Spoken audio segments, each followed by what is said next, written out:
Welcome to the Final Fantasy Lorecast, where we take a deep dive into the lore of the Final Fantasy universe, the characters, stories, and so much more. Hosted by Ben of Temeria and Steve-O.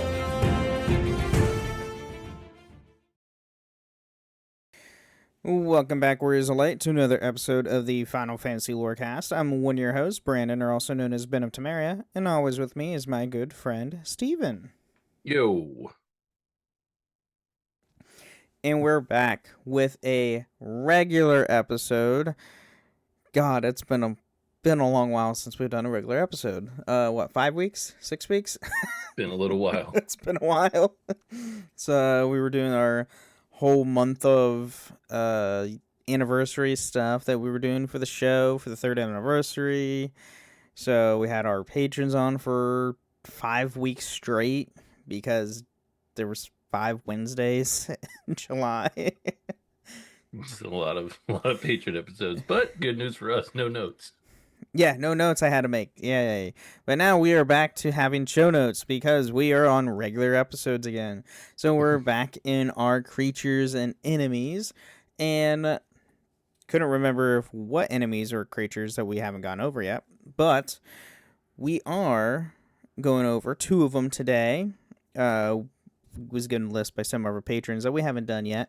And so the first half, we're going over the famous or infamous, either or, Tiamat. And the second half, we are going over the Ahriman. Which, yes, I know how to say that one correctly. That one you got, and I didn't know how to say that one, so...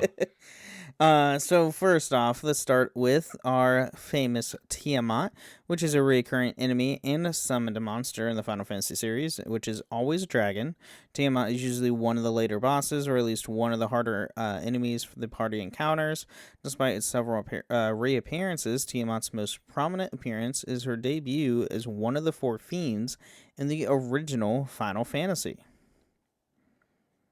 Also, fun fact, my D&D character in our campaign, his deity is Tiamat, my paladin.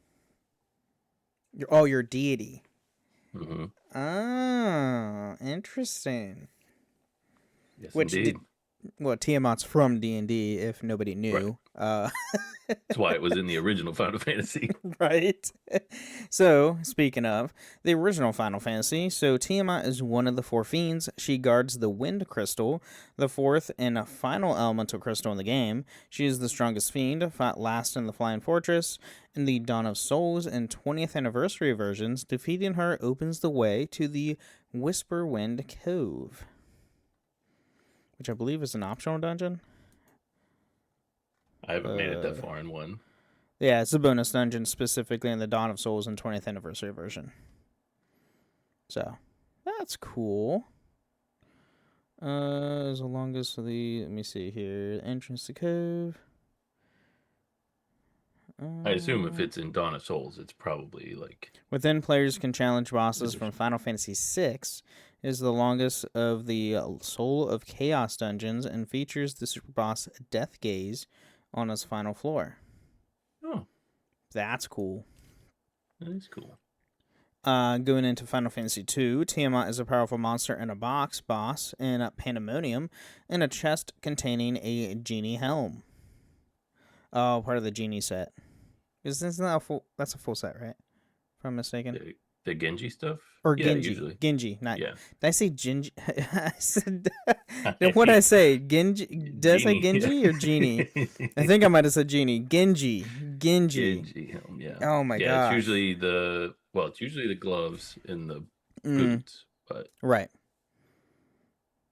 So, yeah, I thought there's a full set. Usually, yeah. Because you get it, I know, from like 9 and 12, you get Genji stuff is like... It's like in-game stuff. Yeah, I know it's in-game gear. Then we move into Final Fantasy IV, the After Years. So the Tiamat from the original Final Fantasy appears with other members of the 4 fiends. She is the strongest of the 4 fiends and drops the powerful Dragon Claws upon defeat. And let's see. Of course, it's a weapon. Is it... Oh, it's a claw weapon. Probably for edge. No, Dragon Claws. oh Holy no, Elemental. Strength and Spirit plus 10. Effective against dragons. Huh. Do that they makes sense with the name. say... I don't think they say who can equip them. Oh, yeah, it does. Yang, Ursula, and Edge. Okay. Yeah. So essentially Edge. Yeah, Then we skip a few, go to Final Fantasy VIII. So Tiamat is found in the Ultimacia Castle, is one of the bosses locking out commands. It is possible to draw the Guardian Force Eden out of it without having to fight the ultimate weapon. Interesting. interesting. Tiamat is a recolored Bahamut, but does not have a multiple heads like in the previous incarnations. Instead of have a former Guardian Force and its scan information, Tiamat also has a triple triad card.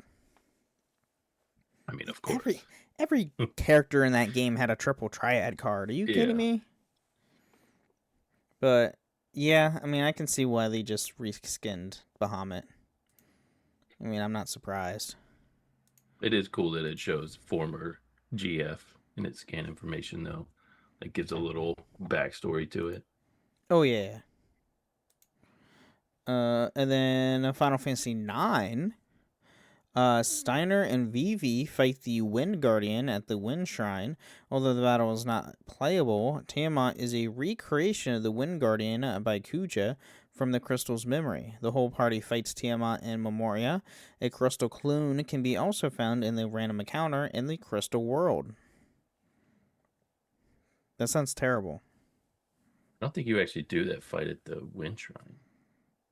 Well, yeah, no, That's the part where it's you're. not playable. It's just Steiner and Oh Vivi yeah. fight it, but it's not a playable Yeah. fight. Yeah, I missed that. But you fight the one that Kuja Yeah, summons up. when you're going up the stairs in Memoria, you fight, I think, all four of the Guardians. Okay. Was it a hard fight? I don't remember. I haven't gotten that I far. mean, I by that point in the game, I'm so over leveled and OP'd at this point that Oh, it doesn't matter. none of the actual storyline bosses are difficult.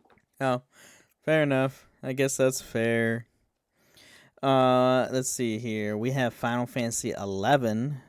So it's going to be there, but that's it. There.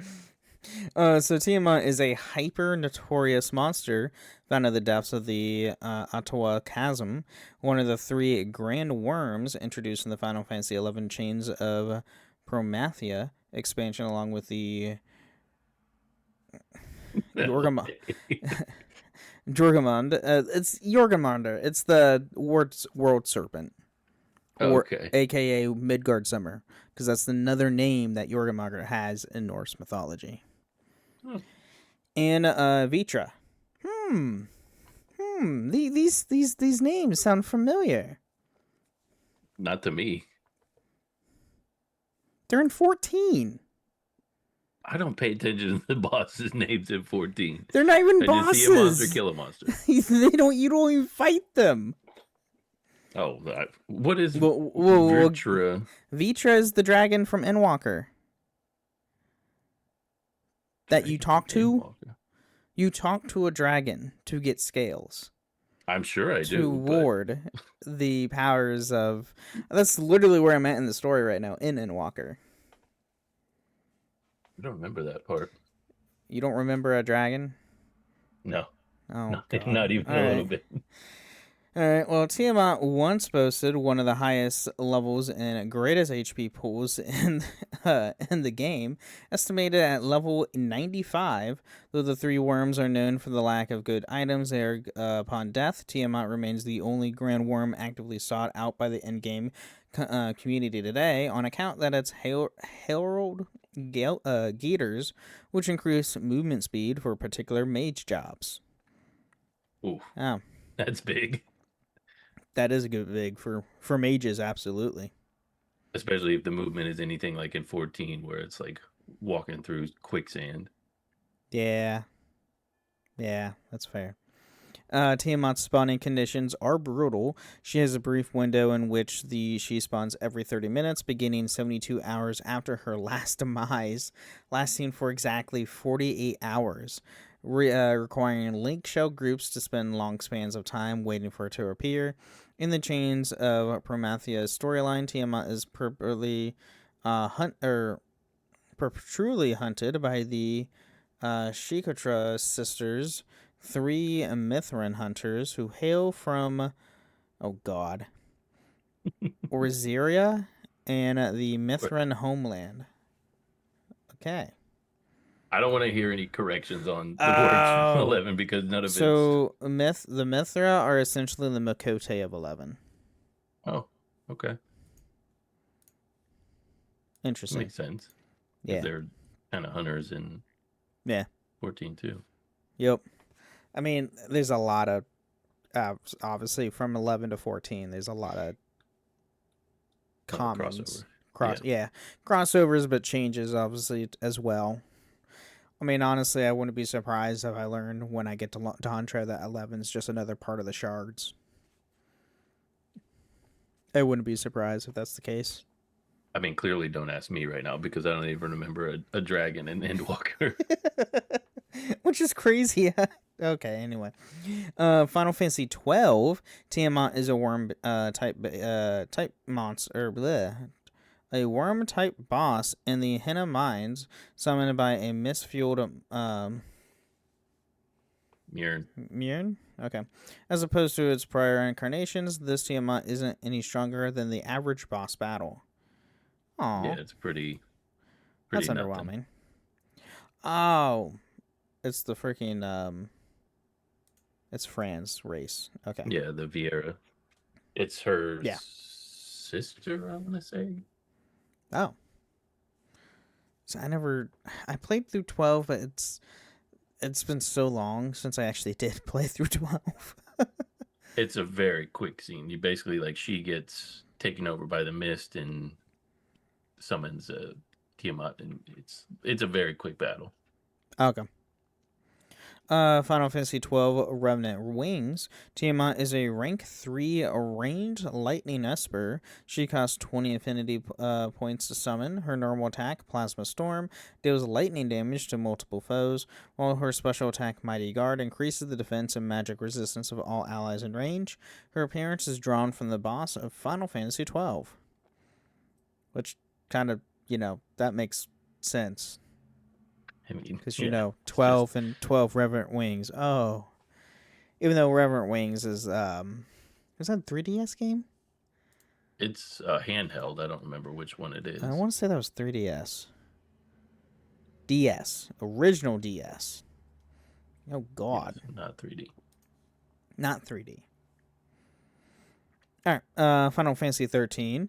Tiamat Eliminator is a boss fight in the Orphan's Cradle, serving as the final trial. That's it. I mean, it's That's not a all it is huge. in 13. Tiamat's not a huge reoccurring enemy. It's not like Omega No. or Shinryu or No, anything like god that. no. It's It's just it's there, kind of but it's a lesser dragon almost. well, depending on which version. Yeah, I mean it's not she's not like Bahamut or anything like that in Final Fantasy, which Bahamut is like The Bahamut and the Shinryu King of are Dragons. yeah top tier, and then That's you've what got ones Bahamut, like Tiamat. Yeah, because that's what Bahamut is, yeah. in most iterations. And then we get to our fan favorite, Final Fantasy 14. So Tiamat is a Myrcidian dragon captured on the Allah's Law and met by the Warrior Oh, Light alongside her father Midgard Summer at the climax of Final Fantasy 14 Heaven's Ward.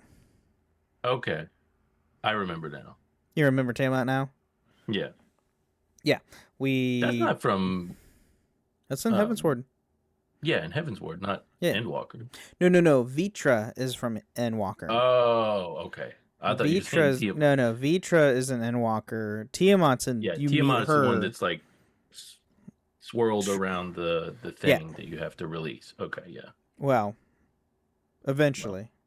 Eventually, yeah. Yeah, you eventually you release her in pre Endwalker, I think. Post Shadowbringers, I think. Yeah, post Shadowbringers. Or it might have been Endwalker. No, and I think it is during Endwalker, actually. Yeah, it is, because you use her to help take down one of the towers in Eorzea. Okay. You don't remember You lost me Squall. again. I remember the part in Heaven's Ward, but I don't remember the part in Endwalker. Oh my god, and Endwalker is one of the newer ones. I know, but there's other things from Endwalker that are in my memory. That part is not one of Okay, them. that's fair. Well, I guess when I'll get to that point, I might be You'll where see when you you're get at. there. We'll see. Yeah. All right, and so some of the etymology.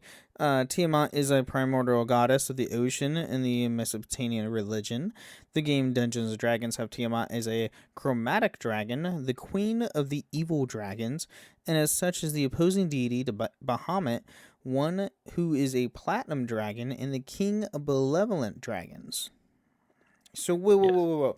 Your That's right. paladin That's right. serves the queen of evil dragons, but That's you're a correct. paladin. Yeah. What are you lawful like chaotic good at I that mean, point? have you been paying attention in our playthroughs? I I'm don't not know. You go very down half the time. well, that's true. Y'all just say stand in the way. So I stand in the way. And there's me that just, I just kill everything in sight. Yeah. Until that last session where I kind of went batshit crazy. But, story reasons for a D&D campaign. Yeah. Oh my god. But yeah, that's Tiamat. Tiamat's pretty big. Pretty big name. Tiamat's mainly used for story reasons typically, not as a big boss fight kind of a thing. Like not like Bahamut or Omega or Shinryu, stuff like that. But it's mainly Tiamat serves as like typically a story standpoint. Yeah.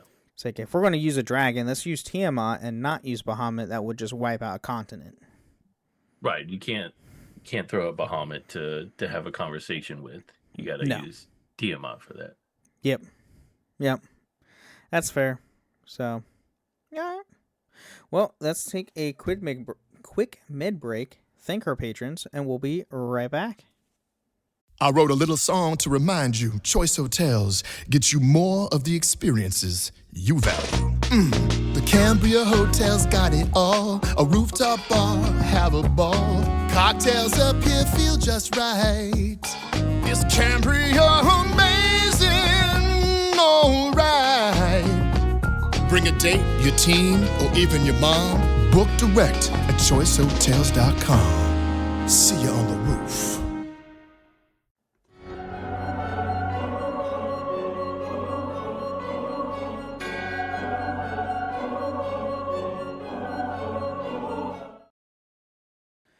All right, welcome to the Miller Show. We're talking about everything with podcasts. There's nothing to do with the lore of Final Fantasy. Here, we're going to thank all our amazing patrons. Thank you guys so much for supporting the show.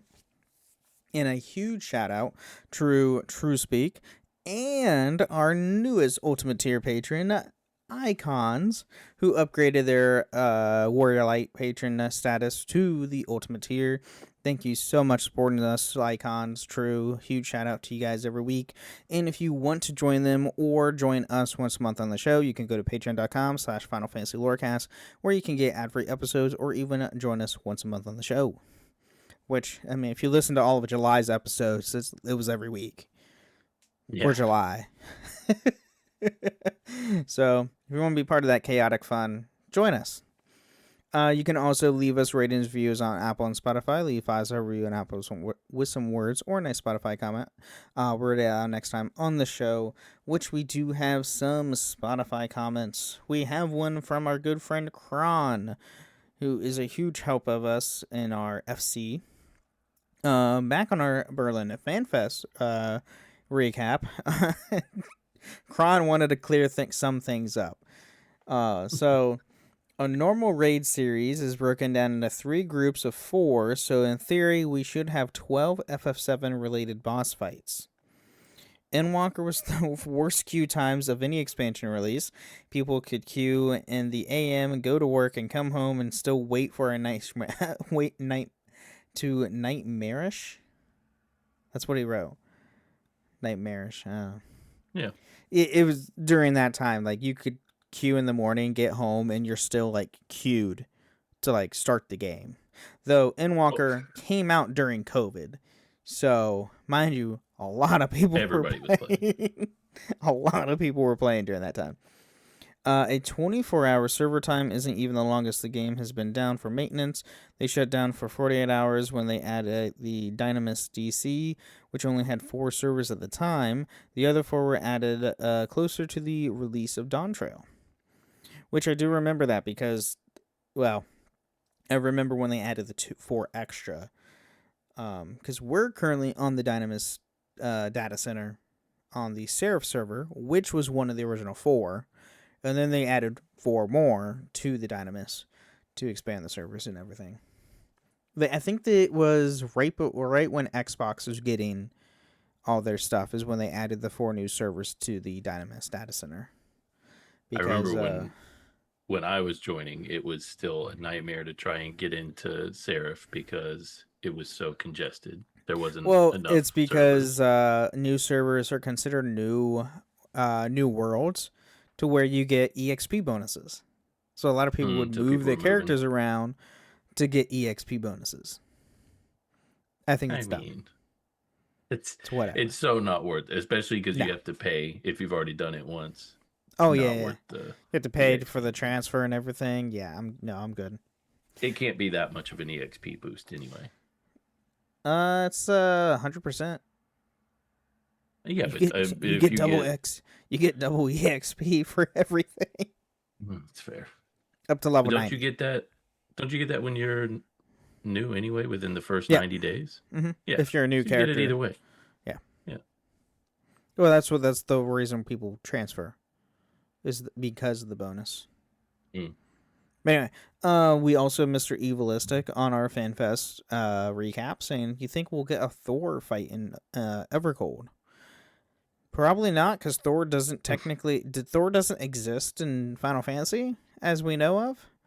So, probably not. It might be a Hildebrand quest. They might have him dress up as Thor. Oh, there we go. I didn't think about that. Or do you think we'll get new Hildebrand quest? Because we're going to a different shard. Because we didn't get any Shadowbringers. Yeah, but from what I read online, because we talked about this before, I think before the pod started. Anyway, it was because they were making it during COVID, so they were literally having to ship out devices for the voice actors. And they were like, let's just cut those things that we don't need. Well, Hildebrand's not voiced. Story-wise. Hildebrand's not a voice quest line. I think it was more so. That's probably more of a resource thing.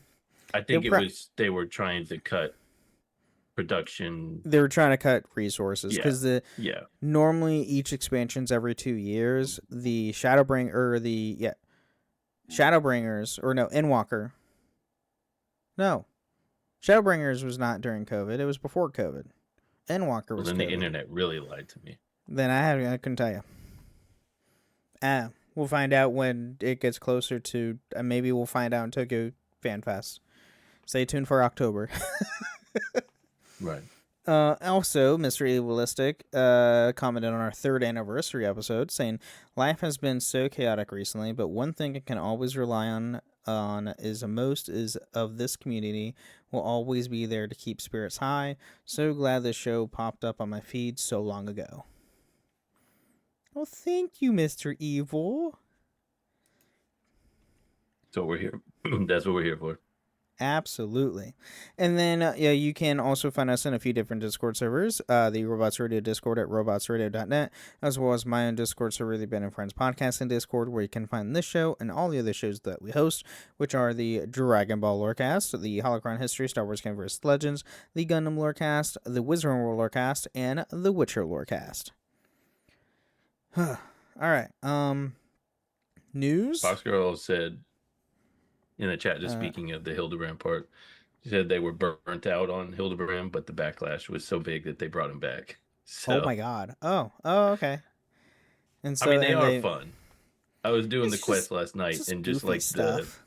the animations and like the story itself it's very entertaining. It's It's a very stupid, but it's entertaining. it's a stupid, goofy, uh, comedic Yeah. quest lines that they do each expansion in patches. And I mean and Yoshi P does the Hildebrand like posing when he's on stage half the time. So it's too iconic now. Yeah. True.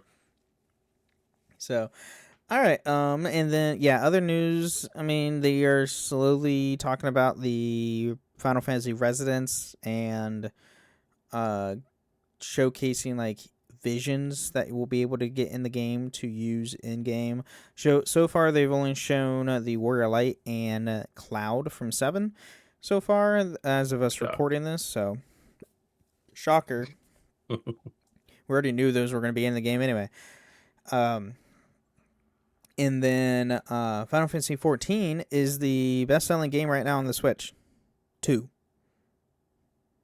on the eShop. That makes sense. Because it's massive. People want to play it on the go, and apparently it plays decently, like pretty well on the Switch too. And you can use the freaking touchscreen option. Really? You are actually able to use the Switch's touchscreen in game for the Switch 2 version. That's nice. That's nice for freaking healers. Yeah, sure is. Yeah. It's like, what is this? Is there? I know nothing about Switch 2. Is there a keyboard, or would you have to plug in an external keyboard for it? So Can you even like plug in an external? probably. I've never actually. No, I know there's a mouse. Like I sell like a mouse pad for the Switch 2 because the Joy-Cons have mouse capabilities. So I imagine that you can probably hook up a wireless or a wired keyboard to the dock to be able to use it. I'd imagine. I don't know. I've never tried it myself because I don't play 14 on the Switch. So, well, I'm sure there is. I'm pretty sure it has keyboard capability. Okay. I know it has a virtual keyboard, obviously, like all the other consoles. Yeah. But to play keybound brawler, you kind of need an actual keyboard and not using a virtual one because that's going to be rough. Or just typing. I always feel bad whenever I'm playing 14. People are having like a conversation, right? Having a conversation in the I can't party answer you chat. right now. I'm trying not to die. Yeah, I get that a lot too. It's okay. It's all of us on console. All right. Well, with that said, is get back into more of this episode.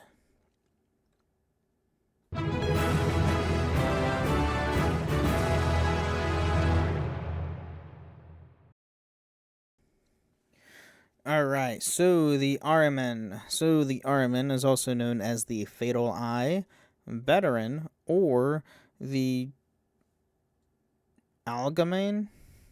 I guess that's how you say it. I don't know. I've never seen it called that before. I haven't either. Which is a recurring creature from the Final Fantasy series, first appearing in Final Fantasy III. Is often among the strongest enemies, frequently appearing in the final dungeon. The Ahriman is usually depicted with a round yellow creature with green or purple wings, large fanged-filled mouth, thin tails, and a single large eye. Its attacks with death spells. And similar to instant death attacks like Petrify, Roulette, and Doom, other varieties of Ahriman are Floating Eye, the Brood Eye, and the Plague Horror. First off, yeah, so you come across these in 14, they're not a threat at all. So, just saying. Oh boy. Something happened in his house. I can't hear anything, but... Because I muted myself. The dogs are going nuts. Somebody came home. Oh no. No, I mean, they're not usually a problem unless you're playing, is it World of Darkness? That it's the big floating eye? that does literally all those attacks. Oh, yes. Yeah, the one that it's usually have a tank just spinning it in circles, and everybody's like, "Stop moving! Yeah. Stop pointing him in our direction!" Also, tanks, don't do that in 14. Don't do that. Don't do that. Just Don't keep spin them in them one spot. It's just one spot. You're gonna get hit, but it'll be all right. That's what healers are for. Right. All right. So with their appearances, the original Final Fantasy. So the Ahriman from Final Fantasy III appears as a boss exclusive to the Dawn of Souls and Anniversary editions. Is encountered in the Earth Gift Shrine, which is a bonus dungeon, by the way. Right. Final Fantasy III, which is their first appearance, appears as a boss encountered in the World of Darkness as the keeper to the Dark Earth Crystal. How about that? I wonder why they're in that raid series. Is there also a very annoying Cerberus in that in 3 as well? Was the World of Dark? Wait, what? That wasn't ARR, was it? No, yeah, it was it ARR? Yeah, it's Crystal Towers. Oh, it was part of Crystal Tower. Yeah. Because the World of Darkness is the last one, the Alliance raids, or second to last. I want to say it's the last one. There's Labyrinth, Circus, and World of Darkness. Oh, so the last one. I'd imagine, because that's where you defeat the. Oh, because Circus that's where you defeat however you say his name, Sandy. Oh, I haven't done those Alliance raids in so long. That's where the twins go away. Oh, yeah, okay, yeah, you're right. All right, and then Final Fantasy IV, the Ahriman, also known as the Fatal Eye or Veteran, appears as an enemy encountered in the Lunar Subterrane. Like most flying enemies, it is weak to throw element and is easily dispatched using rows as arrows or edges shuriken. Because, yes, flying enemies are weakened to ranged weapons. Whoa! You ain't got to tell Waka. Fair. And then Final Fantasy IV, the After Years. The Ahriman returns as an enemy encountered in the Barren Castle. Additionally, the Ahriman from Final Fantasy III appears as a boss encounter in the depths of the True Moon. After defeating the latter, the party remarks that it was not the other Ahriman they fought before. Quoting back to the original 4. After Years is a sequel to the original storyline. Yeah. That was PSP, right? After Years? Was it PSP? It looks a lot better than other stuff, so it's it was on the PSP. Yeah. PS was that the original? Was that the original release? I'm trying to see here. The game was originally released on the NTT Docomo FOMA 903i series of phones, specifically phones, and later released on the AU Easy Web in 2008 and Yahoo Keitai on November 4th, 2008. What? Oh my god. Like the earlier cell phone game before Crisis Final Fantasy VII, which, by the way, was a mobile game where you play as Vincent. The game was released in the episodic format with a series of 13 chapters, or 9 tales on the Wii, from February 8th to December 24th, 2008. Exclusive producer Tahashi Tokita has stated the game was released this way so the players could anticipate new chapters like an anime or manga series. Inside of the game, live alive as an inspiration. The game's feel remains similar to Final Fantasy IV, with sprites being used rather than the 3D graphics. God, this was 2008? Couldn't imagine trying to play a Final Fantasy game on Wii. Sounds like a nightmare. Right, so it was mobile phones only in Japan in 2008. Then came to the WiiWare, which is on the Wii. Just playing. It was just an emulated game. In 2009, came to the PlayStation Portable in 2011, and then to iOS and Android in 2013, and then finally to PC in 2015. Oh, and apparently it's also on the Apple Arcade. Yeah, most of them are. Huh. Yeah, but you have to pay extra for the Apple Arcade. Well, it should be available on no, maybe it's not available on Play Store. That's really just like 6, No, yeah. 7, After 8, it's just 9 the that they original come. 1 through 6 through the Pixel remaster. That's it. No, you can also do 7, 8, and I think 9 as Yeah, well. yeah. It's the remasters, but I'm just saying, Yeah. like, After Years was not ported Oh yeah, no, yeah, to main console, which is that one's which probably is not sad. there. All right. What I've heard, you're not missing anything. Oh yeah. So, Final Fantasy VI. So, the Ahriman, also known as the Veteran, appears as an enemy encountered in Kafka's Tower. It also appears in the Dragon's Den in the Advance and Matrix software releases. Okay. But, Cool. I mean, that's also towards in-game. I mean, that is that is in-game. That is the last thing you do, yeah. Yeah, so it's probably not a threat. Not at that point, no. Yeah. Not if you've been playing, right? Right. Final Fantasy VII, the Algemane appears as an enemy encountered in the final dungeon. It uses L4 Death and L3 Flare, but as it's level 48, it's vulnerable to both these attacks if manipulated or confused. The old Okay. switcheroo. Or if you play like Remake or Rebirth, I can't remember. Is it in Remake? It wouldn't be at that point. Maybe not. It might not. 'Cause I can't remember if there's one in Rebirth either. It might be No, a I think- Revelation. Revelation for sure. Final Fantasy IX. The Veteran appears as an enemy encountered in the Espen's Castle and Memoria, as well as the world map during Disc 4. Okay. Did I ever They're not tell really a you problem. I got an original copy of 9 from work? You did not. I did. I bought For PS1? Yeah, no. I whenever we get like the original games that come in trade, I always end up buying them if I don't have them. Nice. I got Final Was it, Fantasy like, 8, fully- Final Fantasy 9. Yeah, I have the manuals and all 4 Oh, discs. nice. With the original case, which is super nice and it's actually good shape. I'm missing 7. I don't have the original 7. I have 8 and 9. I don't think anybody's turning those in. They gotta be hard up. Yeah, we don't sell them for much, but yeah, no one's traded them in. Sad.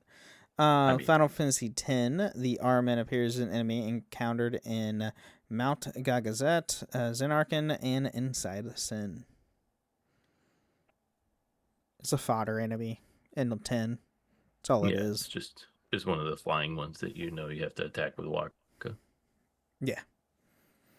Final Fantasy XI. The Ahriman appears as a family of demon-type enemies. They primarily inhabit the frozen Northlands, with common Ahriman being encountered in the castle Zoval Baileys. God, these names Sure. from 11. The Ahriman's genus and several subspecies with unique coloring. Okay. They might have. Maybe that means they have a Mike Wazowski in there. A bright green one. Right? Oh, I can't do her voice. I can't help you there. I know. Final Fantasy 12. So the Ahriman appears as a boss encountered in the Sochin Cave Palace. The Ahriman appears as a ghost, differing radically from past incarnations, though it maintains the yellow and purple color scheme and has stylized eye emblem on its chest. Yeah, they looked weird in 12. I think that's where I left off too, and I don't know if I ran into them. But I mean, that particular dungeon is obnoxious. Yeah. Why did you look that up? Final Fantasy 13. The Ahriman appears as an enemy encountered in the 5th arc when summoned by imps. That's Does it. look very weird in 12. Yeah, 12 is just weird. Well, it's just like, what it's their floating eyeballs with wings, claws, and fangs. And Yeah. then in 12, it's like, it's a ghost. What? Like, Yeah. why? Why? 12 did Yeah, it a looks like a lot of weird. Heartless. Yes, it does. It does look like a Heartless. Yeah, everything in weird 12. Everything is weird in 12. It like what Pox Girl says in chat. It's just, ugh. All right, Final Fantasy 14. So the Ahriman appears as a family void sent that had come to Hydaelyn by possessing the eyes of animals and theorized by Eorzean's naturalists as belonging to the fifth rung of Voidal hierarchy. They are proficient in earth magic and often possess a paralyzing gaze. The common Ahriman appears in high-level enemy encountered in the Blue Fog region of northern Thanalan. They're not that strong. Just saying. And players can attain an Ahriman mount by redeeming 6 achievement certificates to Janathus in Old Gridania for a Voidal Resonator. A diminutive yellow Ahriman called Beady Eye can also be attained by purchasing a Beady Eye for 2 achievement certificates. Originally, these 2 rewards would be attainable to those who had subscribed for at least 3 months as part of the Veterans Rewards. Sure glad that's not what we get for veteran rewards now. Dude, there's only 4. There's only 4 Veteran Rewards to this date, since they completely reworked it. Which I think I don't know when they changed the Veteran Rewards. I don't know. But majority of Cloud. you get the Advent Children outfit for Cloud, you get Squall's outfit, you get Titus or Zidane's outfit, Zidane. And you get Wild Rose from Furion, yeah. So Squall's the last one you get. Cloud Advent Children is the first one you get. It is. So, which is pretty cool. Enjoy it. It's the Advent Children one. We'll get his 7-1 through something with Evercold. Wait, we're getting Tifa and Barrett. You really think we're not going to get Clouds at some point? I don't know, because it's also very 13 heavy too, so we might get. It 13 is true. Stuff. True. I'm good with both. Can we get a lightning mullet in the next one? Mullet? You just want the mullet? Because they said we're getting new hair stuff, right? You'll be able to customize in 8.1. Yeah, there you go. We'll get our lightning mullet then. That won't be until like freaking like April or May. You think it'll be that soon?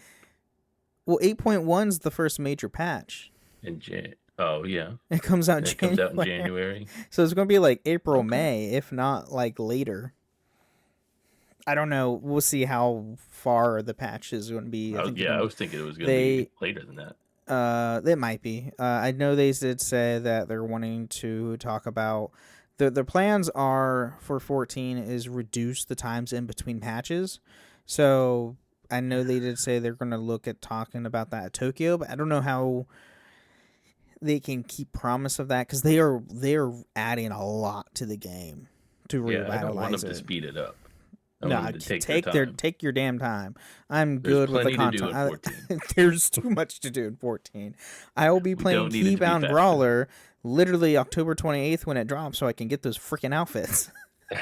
There you go. You do that all you want. I want that Tifa outfit for one of my retainers. Okay. I type so slow though with console. Well, yeah, that's why I bought a wireless keyboard. Well, there you go. Okay, yeah. Oh, thank you, Boxer. Veteran Rewards were changed in patch 4.1, according to the site.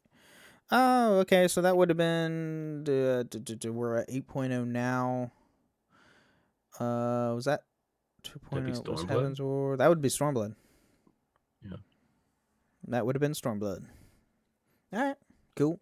Final Fantasy 15. The Ahriman appears as a creature first seen in the King's Glaive Final Fantasy 15. It later appears as an enemy exclusive to the Windows and Royal Edition releases. Encountered in Insomnia, unlike other incarnations, this version of the has an arachnid appearance resembling a large spider. The Fatal Roulette Ahriman is a fishing lure fashioned after the recurring Ahriman enemy. Interesting. Is your wife talking about Final Fantasy there? No, it's not even her. Your daughter? Ah, Yeah, didn't realize fair. she's very loud. And then Final Fantasy 16, the Ahriman appears as a C-rank notorious mark encountered in the Sarwise region of Rosaria. Serves as an introduction to the notorious mark system, and is the only one required to complete the main storyline as it blocks the path during the main story quest release. Pause. No. Oh. No, proceed. Oh, proceed. Oh, okay. Go ahead. Yeah, No, go ahead. That's it. That's all the mainline entries there. But we do have some non-Final Fantasy guest appearances. So in other Square Enix titles, so the Ahriman appears as some other form in Square Enix titles. It appears as a gummy ship model in the first Kingdom Hearts title. Despite its name, the ship's appearance did not resemble the recurring Final Fantasy enemy until the Final Mix version of the title. It still is. It still doesn't even look like it. No. It still doesn't even look like it with the Final playing Mix. through that right now, and You're it's playing not. through. And by the way, if you want to play Kingdom Hearts, play the Final Mix stuff, because That's what I'm it's doing. just the complete versions from the Japanese release. Because we didn't get the full stuff for the US, which is crazy.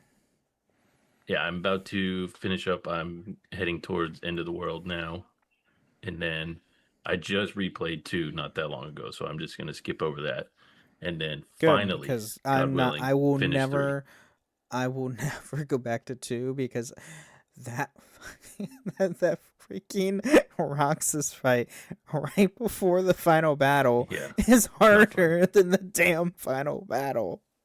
it's not great. I hated the amount of times you just constantly just have to parry everything. Oh my god. Or parry counter. Yeah, Oh my god, it was welcome to Kingdom Hearts. Anyway, all right, let's move on from there. The creature Different also podcast. appears on a chance card in Dragon Quest and Final Fantasy in Adaki Street Portable, allowing players to take an extra step depending on the previous roll. Which is that a party? Yeah, that's the party game on PSP in Japan. Like Mario Party? Kinda. I think it played similar. Had a lot of characters from Final Fantasy in it. That's fun. It had, I think, more Final Fantasy, like as many Final Fantasy characters, if not more, than Dragon Quest, which is crazy. The Ahriman also appears in the made an appearance in the defunct Japanese-only arcade title Lord of Vermilion 2 as a summon card. As in, it was arcade only, and you can never longer play it anymore because they just don't make the arcade games anymore for that. And only in Japan. And only in Japan.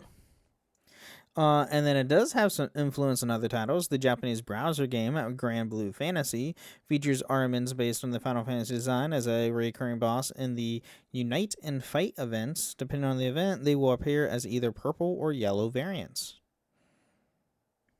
And then their etymology. Angra Mainyu in the Avestan language and Ahriman in Middle Persian is the Zoroastrian idea of spirit of evil, meaning destructive spirit. So Ahriman means destructive spirit specifically. It's pretty common thing for Final Fantasy games. If it's a creature, it's probably going to be something about an evil spirit of some sort.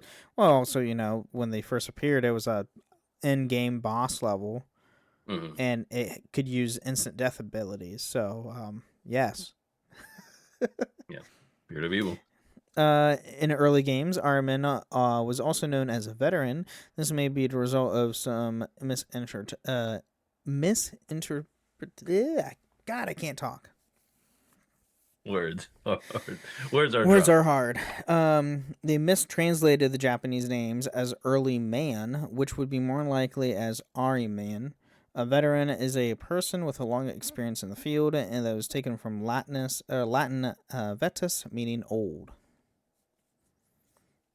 So, and then Final Fantasy VII is referred to as an Allemagne, the French word for Germany, presumably a misinterpretation of the Japanese name.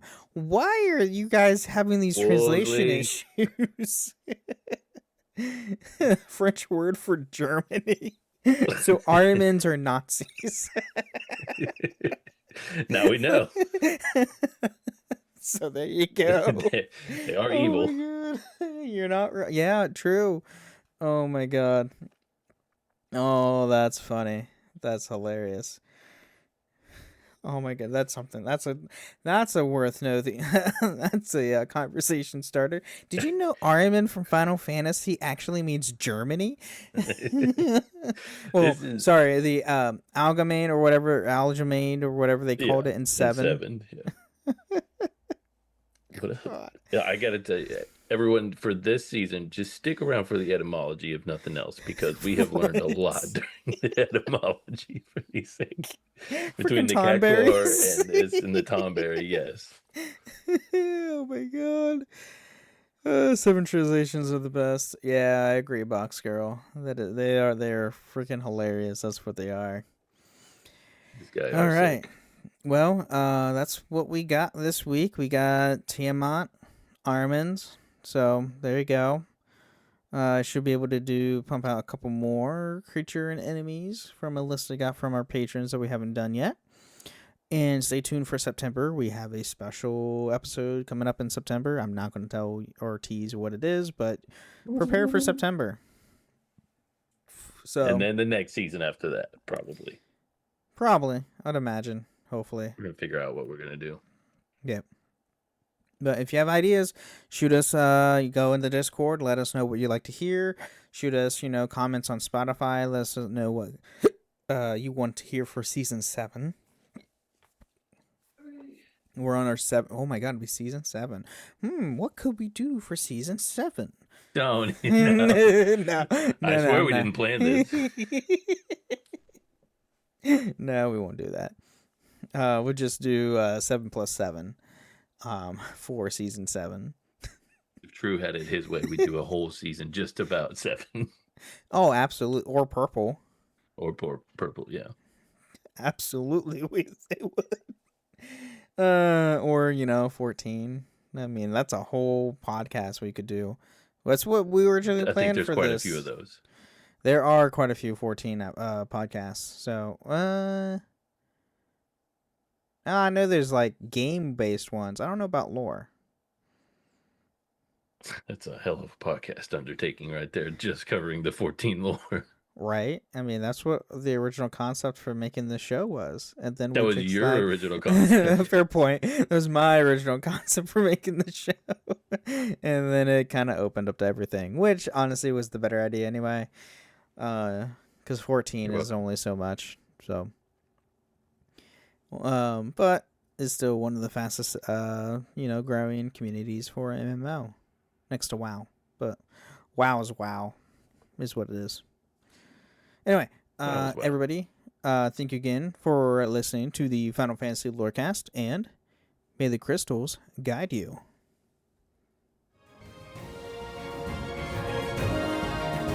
Thank you for listening to the Final Fantasy Lorecast. You can find us on the Robots Radio Discord at robotsradio.net, the Ben and Friends podcasting Discord, where you can share your thoughts, experiences, and love for the Final Fantasy lore. You can also find us on Twitter at FFLorecast.